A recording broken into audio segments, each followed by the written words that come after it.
26 जानेवारी रोजी कार्यक्रमात मंत्री गिरीश महाजन यांनी केलेल्या भाषणातून भारतरत्न डॉक्टर बाबासाहेब आंबेडकर यांचे नाव वगळल्याच्या निषेधार्थ नाशिकमध्ये एक भव्य लॉंग मार्च काढण्यात आला।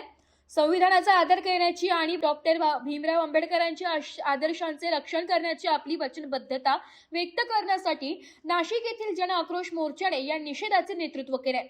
नाशिक रोड रेल्वे स्टेशनवरील बाबासाहेब आंबेडकर स्मारकापासून हा मोर्चा सुरू झाला आणि शांततेत शालिमार येथील जिल्हाधिकारी कार्यालयाकडे निघालाय। कुंभमेळ्यातील मंत्री गिरीश महाजन यांच्यासाठी राष्ट्रीय महत्त्वाच्या असलेल्या 26 जानेवारी रोजी त्यांच्या भाषणातून बाबासाहेब आंबेडकरांचे नाव वगळणे हे संविधान आणि सामाजिक न्यायाच्या मूल्यांचे अवमान असल्याचे आयोजकांनी सांगितले। या भव्य मोर्चाचे निषेधार्थ आयोजन करण्यात आले होते। विविध सामाजिक संघटनांचे अधिकारी, कार्यकर्ते आणि बाबासाहेब आंबेडकरांचे अनुयायी मोठ्या संख्येने या मोर्चात सहभागी झाले होते।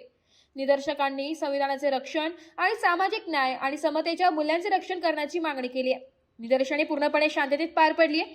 कोणताही अनुचित प्रकार घडू नये म्हणून प्रशासनाने कडक सुरक्षा व्यवस्था राखली आहे। वृत्तसंकलन विभाग, एबी न्यूज, नाशिक।